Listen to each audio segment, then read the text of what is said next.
Alright, welcome back to Let's Play Europa Universalis 4. I'm Flying MacGuffin. And this is the 1.9.2 Denmark patch. This is with the Rights of Man expansion. Or something. Yes. The ball with a cross on top of it. So, it's been a long time since I've done any EU4, and it's been a long time since I've done anything on my channel, actually. Truth be told, I got a little burnt out, and then the holidays rolled around, and then I was having some health problems, but I'm feeling better now, and let's say we play a game of this. I probably won't continue my Quantum Leap game, because I can't think of anything else to do with it, and I've kind of lost all of the steam I had for it, so that's how it goes. And they're coming out with a new expansion to CK2 again. So it's unlikely that I'm going to be picking that back up. We're going to be playing some EU4, which is a game I've been meaning to get back to and play a lot more of, but I just never had a chance to do. This patch is relatively new to me. I have played a few games on it. One of the things you'll notice is that there's little pieces of wasteland sticking out in places. Those actually tend to go away over time as countries will fill in the holes around them, but other times they'll just kind of stay there in between two countries forever. The Golden Horde's a little less golden, a little more great. There's a Donald Trump reference in there somewhere, but I'm sure it's fine. And England has this province here of Maine, which is interesting. Interesting enough that I think we should find out what this is about. Now, I used to play England a lot because every time a new patch would come out, I would say, oh, well, to familiarize myself with this patch, I should just play England. Because I've played England basically the first time I played EU4, because I'd become very familiar with the area playing my Celtic Union game with EU3, that I was like, well, you know, it's kind of a level playing field, you know, knowing what England does. So I was, you know, let's just play as England. And that's what I would do for the first few patches of the game, just to familiarize myself with it. And so I'm relatively familiar with the start of it, although it has changed quite a bit since the beginning. You start with a really terrible guy, and he's so terrible, he causes a bunch of bad events to happen. And it's interesting, I was just kind of watching a documentary on the kings and queens of England not too long ago, and there is some debate on whether this guy was as terrible as it's putting it out to be or not. Certainly, his rule did not end peacefully, so to speak, but, you know, historical debate being what it is. So I think this... I know what's supposed to happen with this. We're supposed to give this to France, or we'll start the 100 Years' War, which is really kind of exciting, because the 100 Years' War was something that was just like... something that never happened after they made it, so that it was kind of the historical truce that was going on at the time the game is supposed to start. And as a matter of fact, the province normally belongs to Provence, and I believe, yeah, it has a provincial core. And, yeah. One of the things that you would kind of see is that Brittany would take this from them, like, immediately. So, it's nice that we have it. I think this province is something we're not supposed to have either, based on the original EU4 start. So, England. England is really bad at the beginning. But you can be super ambitious with them. They start as a great power because they're really strong. France is slightly stronger at the beginning of the game, but their ideas are way better for military purposes. If you're playing properly, though, and are willing to give up your provinces in France, they can't really touch you, but part of the fun of playing as England is going full bore and just killing the crap out of France. Although, I'm not too familiar with the event, but I believe that there's an event that happens within the first couple of years of the game, which is basically you declaring war on France, and you have to try to force a union on them, or something. It's the 100 Years' War, force a union on France and get coalitioned by everybody over here, kind of thing. So, the preparations we're going to make are quite different from what I had sort of changed them to in my head, when there was no 100 Years' War, which is just kind of play a diplomatic game for a little while you build up and fight France. Since we're going to have to fight France almost immediately, these things changed. So there are a few things that I kind of want to do. Let's deal with our government parliament thing first. See what debates we have. Fund the universities is actually really good. I don't know if we're going to be taking up in the next 10 years because of our really shitty king. I would guess so.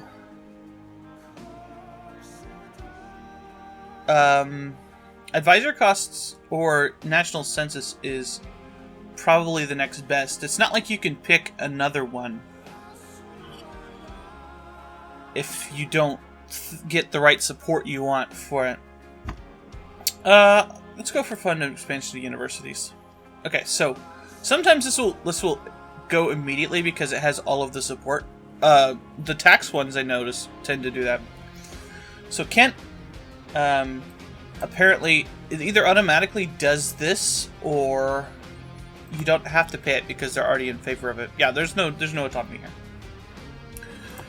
So, ignoring corruption is like the cheapest one, but Navy commissions is also super cheap because I don't really care about naval leaders. So, naval leaders are unfortunately practically useless, and you'd think, oh, England and, like, Venice are the two countries that you would think would care about ships in combat. But it's not true. Venice is probably more so than England, but England, their ideas give them a 20% bonus to heavy ship combat, and you have so many provinces, you can just build more than anybody else. At the beginning of the game, we're plus 13 gold ducats, almost 14 ducats. It's crazy.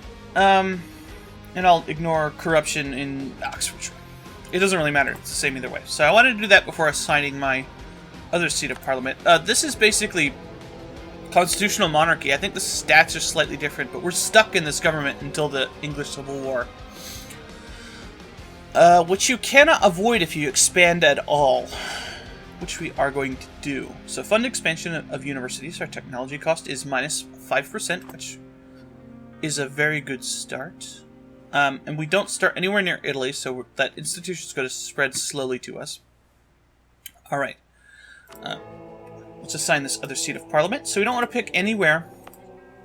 The aforementioned English Civil War, if we want to pick the absolute monarchy route, which is... I like the monarchy routes because it allows you to do royal marriages. And you can still change to the more... I suppose, egalitarian forms of government if I cared about that from a role-playing perspective. But one of the things that's the problem with it is that the provinces that you have that are assigned to seats in parliament will no longer be available to be given to estates, which is only really bad if you want to give it to the burghers or something, for like an estuary purpose or something like that. London being my capital, it doesn't really matter, because I can never give that away. But if for some reason I gave one to Co here, it's the same estuary on it. So, or like Lothian. It's like, oh, you're gonna take Lothian. Spoilers. Yeah, we're England. We're gonna kill the heck crap out of everybody. That's one of our decisions, man. So right here, form British nation. Both of these involve doing something to Scotland. You always start with these 3 missions. Reclaim Armagnac. Now, if it's just a forced union thing, I think that's a 60% CB. So we could do, we could take this province. It's our core. There isn't any reason to let France keep having it. They'll like us less, but it doesn't really matter. I'm not sure how quickly that'll happen. So we'll go for a gamble and solidify our papal relations. There's an event that can happen, like, basically immediately to have the Lollard heretics fire, which pisses off the Pope. And a lot of times you wouldn't normally care about that. Oh, the Pope is rivaled by France. That's really cool. I should check my rivals here in a second. Okay, so let's open all this crap. Now, you kind of have to, if you're really wanting to be hardcore about this. Number one, you'd be playing on Iron Man mode, I would assume. Oh, I didn't assign my guy. I like to pick marches because it's not, if it's inland. So, the only time I would really be giving one of my provinces to the burghers, to any of the estates, it would be the burghers. So, inland provinces, normally I would not be wanting to do that, with the exception of like Champagne trade node and stuff like that.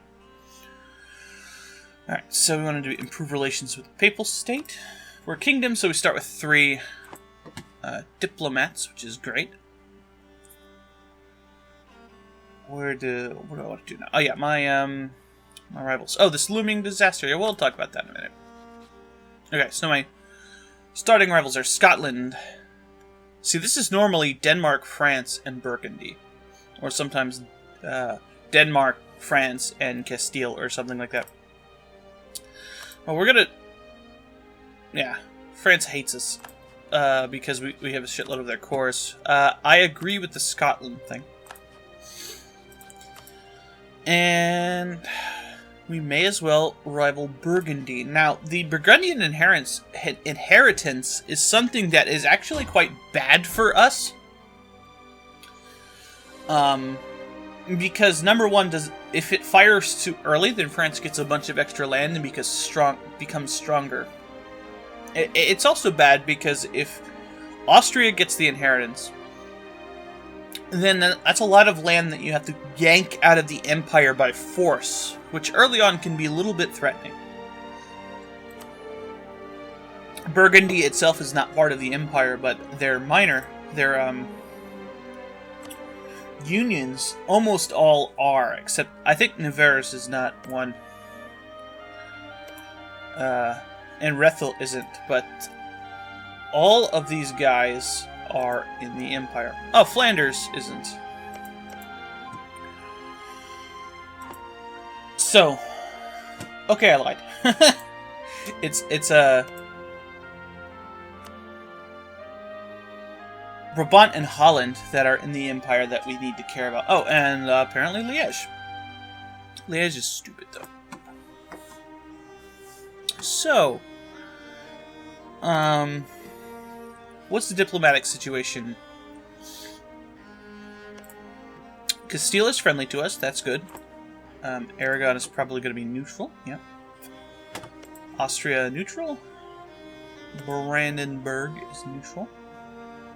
All of these guys will start as friendly, and we can vassalize basically any of them that we want. And what we want to do is want to pick one, probably Leinster or Ulster. Ulster I have another plan for, because sometimes they will go a different route and ally Scotland. And then that gives us a way to attack Scotland without pulling in France, because Scotland's got a guarantee by France. It does make the provinces more expensive, but if we take these 2 provinces, then we can vassalize them in a single war. But what we can also do is, if we are at war with France and we're like super winning, we could just attack Scotland regardless. And just pull our troops off.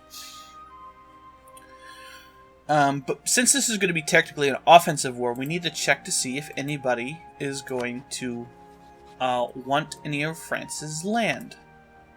So Castile does, but the idea behind this is that we want someone that we are willing to backstab.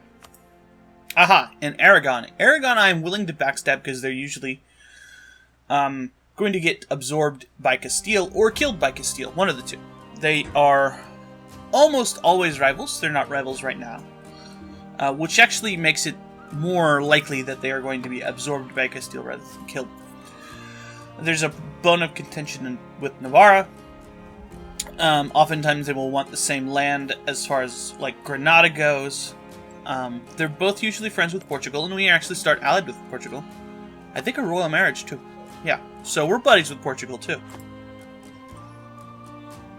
So I'm going to be devoting 2 of my 4 slots. I basically always want to be allied with Castile until I want to turn on them. 2 of my 4 slots. So Castile, Aragon, Austria, and a vassal. Now, normally I would just go over the limit. And I think I still will go over the limit because early game Diplo points are not that valuable, and I could use a little bit of spreading out of my expansion points. So we got 2 major options for that little side thing. Oh, and I could look around to see if anybody else is friendly with me who wants any of France's land. Are you friendly with me? No, and they start allied with France. It doesn't really matter. The rare occasions that you can be, you're not rivaled by Burgundy, they will often be friendly with you. And they're absolutely perfect for using as a junk alliance that you want to get rid of by attacking France. The Papal State. The Papists themselves. How English would we be if we allied with them? Not very English is the answer. But France hates them. Huh. I have a feeling they might be... no, they want some of Provence's land, though. This means that they're likely to excommunicate them, which means that we may be able to take this province off of them. Alright. So, so these guys are not rivaled at all, so it doesn't matter which order I go in. They're both rivaled to France. This is excellent. So Aragon won't accept an alliance right away anyway. And I should save a diplomat for embargoing my rivals. Alright. As England, we have the most terrible leader of all time with an automatic, really terrible thing. Infertile. And, ooh, construction costs. Wow, we can build exactly 1 building right now. And it is a building that costs us money. Not a good thing for your first king, but we could get temples pretty quickly. He'll get another one in 3 years. This is one of the reasons he's so bad, or alternatively, not as bad as he could be. He's 22 at the beginning of the game. It's going to take you a long time to get rid of this guy. Alternatively, this disaster could be made much worse, or your union with France can end prematurely if this guy dies. So, we start with John Capgrave, who's a historical English guy. You can tell because he's half price. National Unrest -2 is really good. He also lets us do the Past Advancement of Religion Act, which we don't care about because all of our provinces are Catholic, and will be Catholic for quite a while. As in, we're not going to be getting any Sunni provinces anytime soon. We also start with... a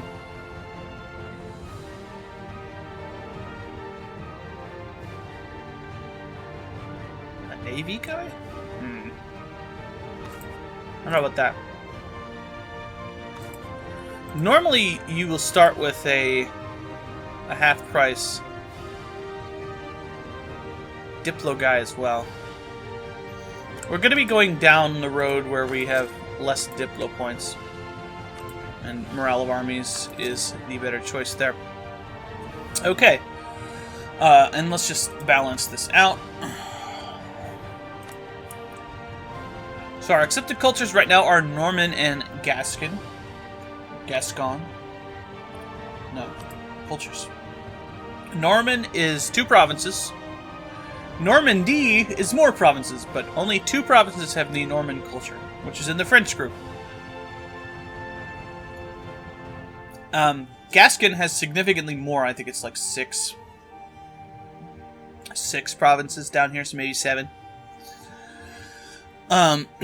We also start with a similar amount of people with Francian and Welsh culture.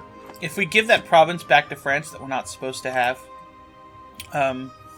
we'll have less. It's these 2 provinces with the Francian culture. But if we're going to be attacking France, taking their land and you know, PUing them, then French culture is something that we're going to be getting more of. This province down here is Basque, and there's only 3 Basque provinces, one of which is owned by Castile, the other of which is owned by Navarra. None of them are particularly interesting, but we'll probably end up getting them later anyway. There's a bunch of Irish provinces, and there's 4... No, there's only 3 Scottish provinces. Scottish, Welsh, English, and I think American, which you don't normally even see in the game, are part of the Great Britain's, which is a tag switch we could do later, is in that cultural union. There's a relatively new culture up here in Scotland called Highlander.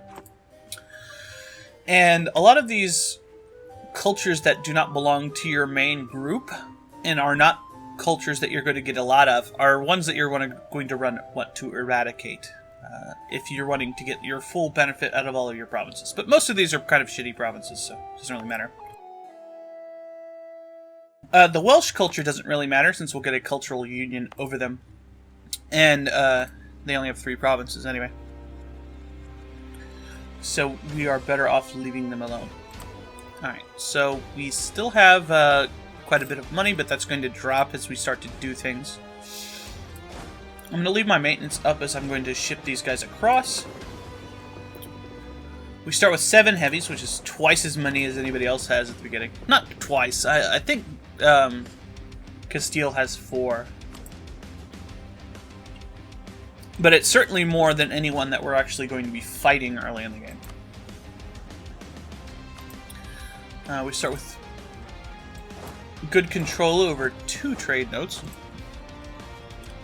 Now, what's the goal of England? The short-term goal with England is survive the 100 Years' War. Alright. So, what has happened here? So, Tyrone has entered a military alliance with Scotland. Great. It's one of these guys. It's actually easier that it's not Ulster, because if I vassalize these guys, then I can cross the gap. And still use these guys to get into a war with them relatively easily. That's good. Clan Ricard. Okay, I didn't see Leinster go for anything. So we got our diplomat back. It was Denmark and Scotland? No, it was Scotland and Burgundy. There's also the Great Power Influence stuff we can do later. But we're going to be pretty strapped for cash at the beginning, so I'm not going to be wanting to bother to do that.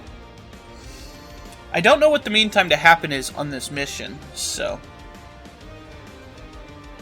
we're going to be waiting a little bit for that. And we'll send an insult to Scotland as soon as we can.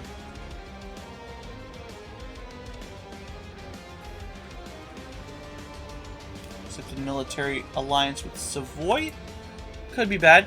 Savoy is fairly strong.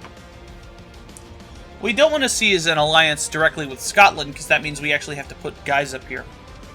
If I could pull in Aragon into the war, though, I can just let them fight Aragon for a while and mop up Scotland early on, which might be very good for me.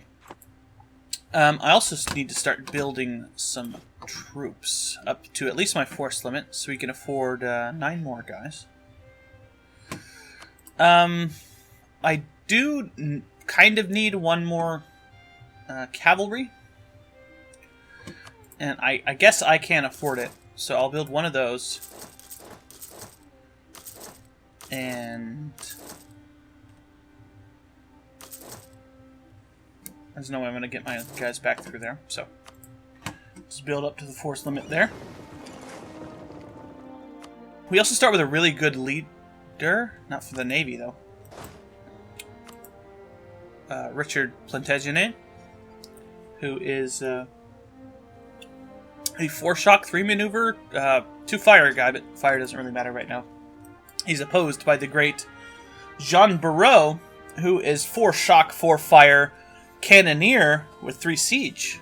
Cannons don't even exist at this point in the game, and they're likely to not exist by the time he dies.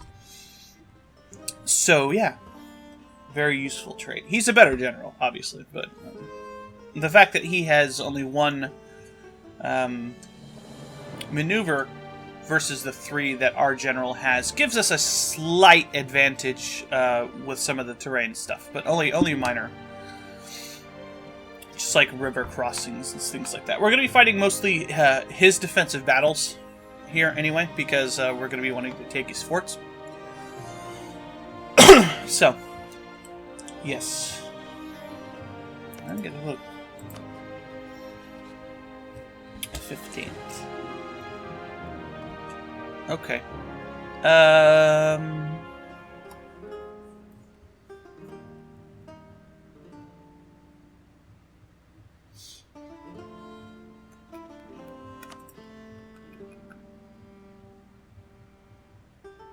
No, since we have the opportunity to, we're going to go the Ulster route.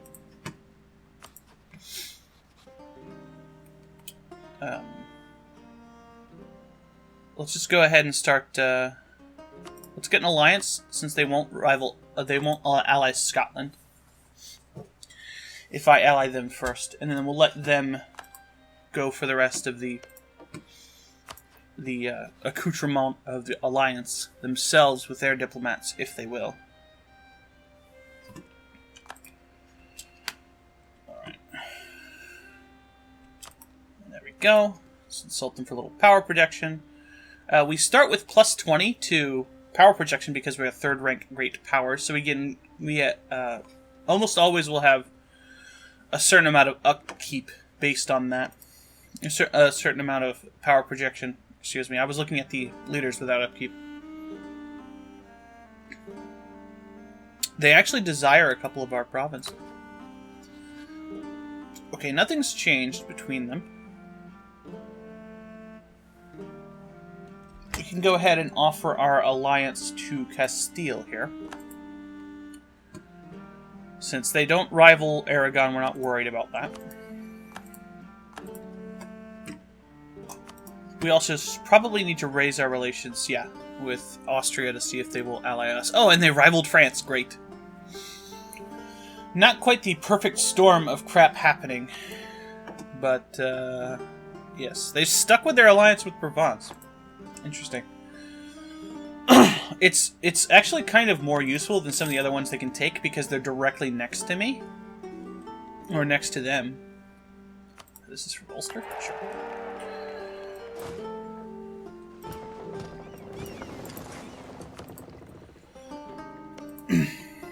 So the most important thing is to get this alliance as soon as we can.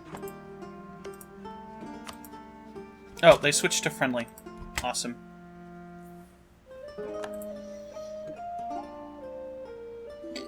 And then with this, I guess, 1 over the limit slot, we might want to go for East Frisia and try to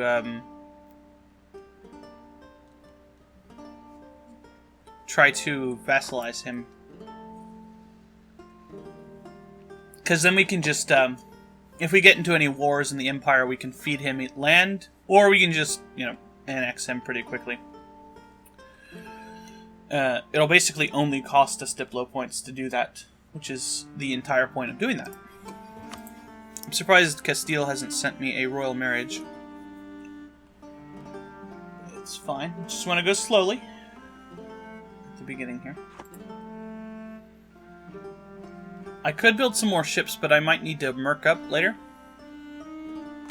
Oh, what I can do is turn off my 2 forts here. I could mothball my heavies, but those take a... Wow.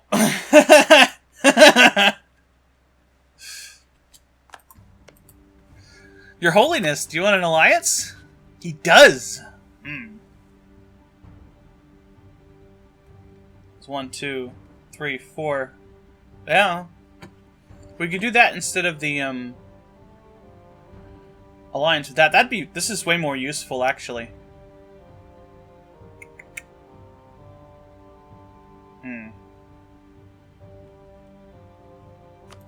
But since they don't want any of France's land, we're less likely to get pulled into wars with Naples or Venice. Naples, if we're allied with Aragon, it doesn't really matter. Since he doesn't actually want any of France's land, probably as a result of not directly rivaling him. No, he does. He does directly rival him. No, France rivals him.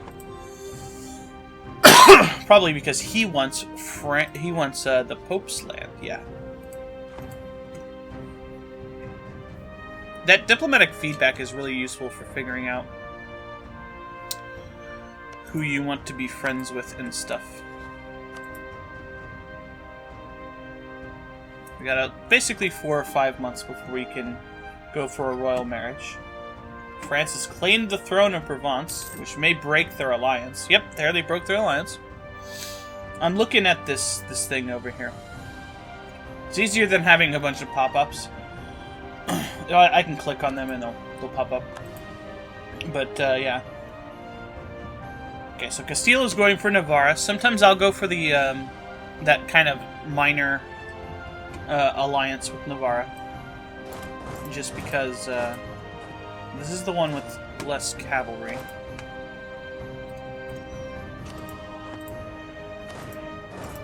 So send him over, because he's building one there.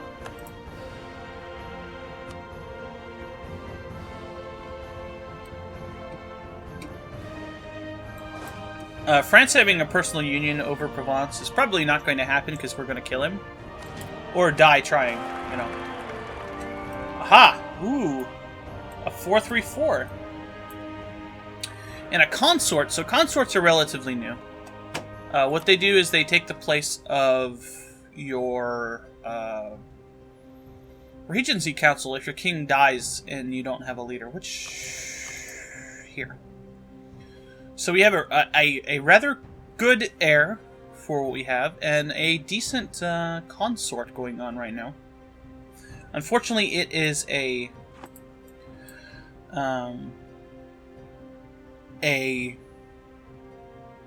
domestic consort, which means we don't get any advantage with our allies and friends around the world. Instead, it gives one of our provinces some changes. The local missionary strength doesn't matter right now, but later on, when the Reformation happens, it can be quite bad, regardless of which way you're going. Just based on the way that things shake out. That won't matter for another 50 years or so. So we have William, a good, strong English king name if I've ever heard one. You can go stand. Stand in Normandy. One of the nice things is you basically start with France, with Paris surrounded now. I'm actually a little disappointed. The fact that the Pope did not excommunicate Provence means that I actually have to get a claim on Provence to do the things, and I don't know how fast this is going to happen. So I'm not sure if I can afford to do that before the war, and I certainly don't want to be wasting my diplomats, even though one of them is being lazy right now. Let's start pursuing at least this goal here. Just improve relations with them for a little while. Pay attention to Aragon. And if we get... there's our royal marriage with Castile. If that had happened before that event had popped up, not event, but the before we got an heir, we may have gotten a wife from them, A consort is the word I'm looking for. Now, Castile starts with no heir, as does Portugal. Not Portugal, Austria. And I believe Aragon starts with no heir also. If they did, they got one pretty quickly. Yeah, it's age 0. 2 more points. Let's turn the speed up now that I've done a little bit of micromanaging. Actually, let's pull back from here. And let's start pumping. Okay, so their allies are useless right now. Pumping our friend here for extra points. So what you want to do is you want to... Let's go in order of importance, I guess. It's for claim a guarantee. It'll give us 10 relations with them.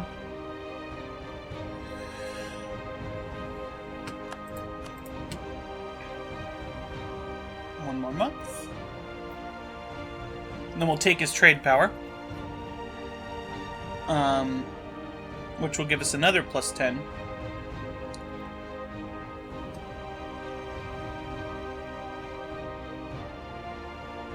I could have sent this guy out, but it's not really worth that much. 3 points is the most I'm losing out on. Oh, it's another month. I'm still at 0. Let's go back to Ulster then. And let's go for a transfer of trade power. It'll automatically give you as much as they will be willing to give you, so let's go ahead and take that. So they'll give us 50% of their rather meager trade power. So now at 21, we need to be at 190.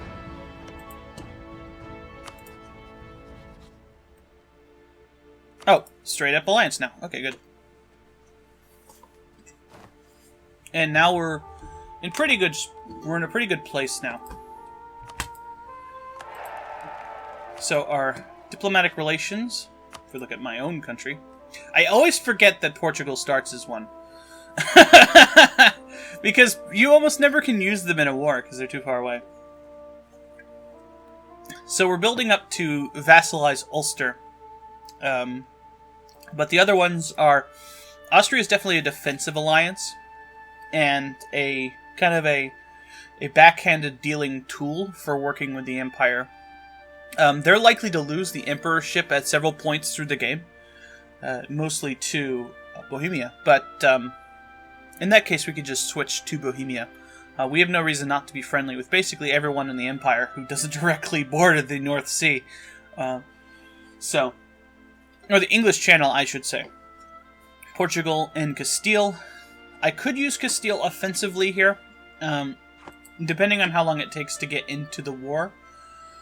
I certainly could use favors. Like I said, I'm not sure about the mean time to happen for this. Let's just put as many guys into the one army as we can. Because our combat width is 20 right now. So your good thing would be have 4 cavalry and the rest infantry, which basically means 16. Oh, he's got a bunch of rebs. Fight your rebs, Aragon. Okay. So Scotland has stopped embargoing me? Don't know why he did that. Alright.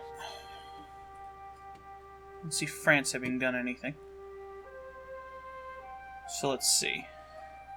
What else can we do? Offer military access? Yep.